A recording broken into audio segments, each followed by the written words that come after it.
ओम शांति। अभिनंदन, अभिवादन आप सभी का मेरे चैनल पर। आज हम आध्यात्मिक चेतना यात्रा के दूसरे एपिसोड पे हैं और आज मैं आपसे 3 शब्दों पे विशेष विवेचना करूंगी। पहला, धर्म। धर्म का अर्थ क्या होता है? धर्म का अर्थ है जो हम जीवन में धारण करते हैं, यानी कि जीवन पद्धति, लाइफ स्टाइल। जैसे कि हम धर्मों के नाम हिंदू, मुस्लिम, सिख, ईसाई रख देते हैं, जो कि बिल्कुल भी उचित नहीं है। लेकिन व्यवहारिक रूप से ऐसा हम इस्तेमाल करते हैं, इसलिए कि जैसे ही कोई कहता है कि मैं हिंदू धर्म से हूँ, तो हमें एक कल्पना उभरती है कि ये देवी देवताओं की पूजा करते हैं और आप आत्मा परमात्मा में विश्वास रखते हैं। इनकी पूजा पद्धति, खान पान किस तरह का हो सकता है, मानसिकता कैसी होगी, ये सब हम एक कल्पना में ला सकते हैं। इसी तरह कोई कहता है कि मैं मुसलमान हूँ या मेरा मुस्लिम धर्म है, तो हम अचानक समझ जाते हैं कि ये मूर्ति पूजा के विरोधी हैं और बाकी अन्य बातें भी। तो धर्म का अर्थ सिर्फ ये होता है कि एक शब्द में हम ये अधिकतम मात्रा में जान पाते हैं कि एक व्यक्ति की जीवन पद्धति कैसी है। संदर्भ में आज दूसरा शब्द है हिंदू। हिंदू धर्म कहना मैं समझती हूँ कहीं भी उचित नहीं है, क्योंकि अगर हम कहते हैं कि हिंदू एक धर्म है, तो फिर इसका संस्थापक कौन है? वास्तव में तो हिंदू धर्म शब्द कुछ है ही नहीं, क्योंकि हिंदू शब्द तो आज से 1200 साल पहले बोलने की भिन्नता के कारण पैदा हुआ। क्योंकि जब ईरान और फर्सिया से लोग, फारसी लोग इधर आए थे, तो उन्होंने सिंधु नदी के इस पार रहने वाले, जो भारत की तरफ रहने वाले लोग थे, उनको पूछा कि ये कौन है, तो उन्हें कहा गया ये सिंधु पार वाले। तो वो स को ह बोलते थे। उच्चारण जो है उसके कारण, भाषाओं के उच्चारण के कारण ये शब्द बना, तो वो हिंदू बोलने लगे और इस तरह सिंधु के बजाय हिंदू हो गए। और कालांतर में ये शब्द इधर रहने वालों की जीवन शैली थी, उसको वो कहने लगे कि ये हिंदू धर्म वाले हैं। पर वो तो कहे सो कहे, हम अपने आप को हिंदू धर्म के कहें, ये हमारे लिए लज्जाजनक है, क्योंकि हमें अपना वास्तविक परिचय तो पता होना चाहिए ना। वास्तव में जो भी लोग, जो भी मनुष्य हिंदू धर्म की जीवन पद्धति को अपनाए हुए हैं, देवी देवताओं को मानते हैं, आत्मा परमात्मा का भेद समझते हैं, उनका परिचय समझते हैं, उन्हें वास्तव में आज से ही जागृत होना चाहिए कि वे हिंदू धर्म के नहीं हैं, बल्कि वे सनातन देवी देवता धर्म के वंशज हैं। अब चूंकि आप याद कर सकते हैं कि पुराने समय में हमारे पूर्वजों में नाम के आगे महिलाओं के देवी लगाया जाता था। ललिता देवी, महादेवी, लीला देवी या कोई भी देवी, सावित्री देवी, फूलो देवी, कुछ भी देवी के बिना शब्द नहीं होता था। और बच्चों का नाम होता था तो कुमारी, घृत कुमारी, वेद कुमारी, सुभद्रा कुमारी, कुछ भी नाम थे। तो इतने सुंदर शब्दों का इस्तेमाल हम करते थे। और पुरुष जो होते थे, उनके नाम के आगे राम या देव, महादेव, लीला देव, त्रिदेव, है ना, तो या फलाना राम, कोई भी नाम के आगे राम लगाते थे या लाल लगाते थे। तो ये थी हमारी संस्कृति और ये सीधा सीधा प्रमाण है कि हम देवी देवता धर्म के वंशज हैं। अब आप कहेंगे देवी देवता धर्म की स्थापना किसने की या उसका संस्थापक कोई है?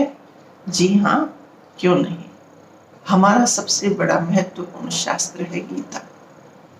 और गीता में हम जब ये जान जाते हैं कि श्री कृष्ण के शरीर के रथ के माध्यम से जो परम सत्ता ज्ञान दे रही है, वो स्वयं अपना परिचय दे रही है कि मैं जन्म मृत्यु से न्यारा अपने ही विधि से इन सारे पंच तत्वों की शक्तियों को वश में करके बूढ़े तन में प्रकट होता हूँ। और मैं जो तुम्हें ये दिखाई दे रहा हूँ इस रूप में, वो मैं नहीं हूँ। मैं इससे भिन्न हूँ, मैं निराकार हूँ, मैं ज्योति स्वरूप हूँ। और यही परमात्मा का वास्तविक परिचय है। और गर्व की बात ये है कि वो बार बार अर्जुन को आर्य कहते हैं। हे आर्य, हे आर्यव्रत, इस तरह के शब्दों को इस्तेमाल करते हैं। तो वहां से ये संकेत मिलता है, और आर्य शब्द वेदों में भी प्रचलन में आया हुआ है, कि हम लोग ही अगर ऐतिहासिक संदर्भों को लें तो हम लोग आर्य हैं। और आर्य शब्द का वास्तविक अर्थ संस्कृत में होता है श्रेष्ठ और महान पुरुष, यानी जो नियमों को, मर्यादाओं को मानने वाला हो, जो उनको पीढ़ियों से मिली हो। और हमें अपनी पीढ़ियों और पूर्वजों में मर्यादाएं, नियम किसने दिए? वही जो गीता में श्री कृष्ण परमात्मा ने श्री कृष्ण के रथ द्वारा दिए। तो उसमें उन्होंने स्पष्ट सारे ज्ञान दिया है। अब आज के एपिसोड में मैं वो सारा वर्णन तो नहीं कर सकती, क्योंकि उसको करने से ये एपिसोड का जो मुख्य बिंदु है वो छूट जाएगा। लेकिन उसमें वो बार बार कहते हैं, हे भारत, हे आर्य, हे आर्यव्रत। और आर्यव्रत, जहाँ आर्य रहते थे यानी श्रेष्ठ और महान पुरुष रहते थे, उस भूमि को आर्यव्रत कहा गया। और आर्यव्रत भारत का, भारत भूमि का, भारत से भी पहले का नाम है। तो भारत शब्द का अर्थ भी आपको ध्यान दिला दूं कि भा माने प्रकाश, रत यानी फैलाने वाला। तो भारत शब्द का अर्थ ही है जो पूरे संसार में प्रकाश फैलाए। और वो कौन सा प्रकाश है? ज्ञान का फैलाना, ज्ञान का प्रकाश, आध्यात्मिक ज्ञान का प्रकाश। क्योंकि भारत भूमि ही वो भूमि है जहाँ परमात्मा स्वयं प्रकट होता है।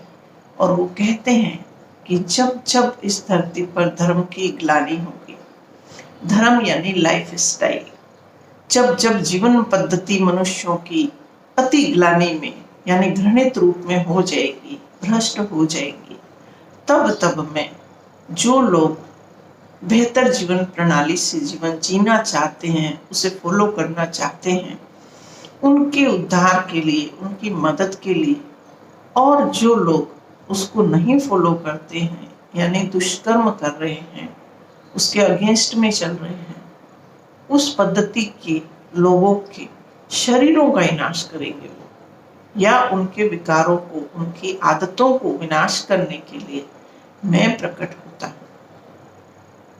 और इस तरह मैं इस नई सृष्टि की स्थापना करता हूँ, जहाँ पे लोग बहुत सुख शांति से जीवन जीते। और यही मेरा कर्तव्य है। तो आज आपको स्पष्ट हुआ होगा कि हम हिंदू नहीं, हम सनातन धर्म और देवी देवता, उसके आगे शब्द लगाएंगे, क्योंकि अगर देवी देवता नहीं लगाएंगे तो हम अपने धर्म का पूरा परिचय नहीं पाएंगे, हम किसी को बतला भी नहीं पाएंगे। तो हम हैं सनातन देवी देवता धर्म की आत्माएं, वंशज, और हम ही हैं जिन्होंने संसार को सबसे पहले परिचय दिया कि मनुष्य शरीर रूपी चोले में वास्तव में कर्ता जो है मनुष्य के रूप में, वो आत्मा है। और हमारा पिता परम आत्मा है, वो भी हमारे जैसा ही चैतन्य शक्ति स्वरूप है, ज्योति स्वरूप है, परंतु वो जन्म मरण से न्यारा है। उसका मनुष्य रूपी शरीर का आकार कोई भी परिभाषित रूप में नहीं है, अतः उसे हम निराकार कहते हैं। तो ये हुई परिभाषा हमारे धर्म की। और आज से आप स्पष्ट हो जाएं, जब भी आपके आगे कोई फॉर्म भरने के लिए आता है कि आपका धर्म है, तो कृपया करके ये गलती दोबारा ना दोहराएं।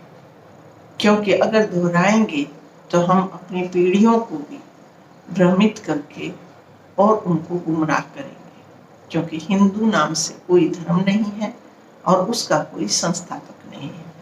उसके संस्थापक तो भाषाओं की उच्चारण की गलती से कुछ आम लोग हैं जिन्होंने इस शब्द को पैदा कर दिया। इसलिए अपने आप को पहचाने, अपने धर्म को पहचाने, अपनी सही जीवन पद्धति को अपनाएं और जीवन में श्रेष्ठता को अपनाकर आर्यव्रत बने, आर्यव्रत बनाएं और स्वयं आर्य बने। ओम शांति।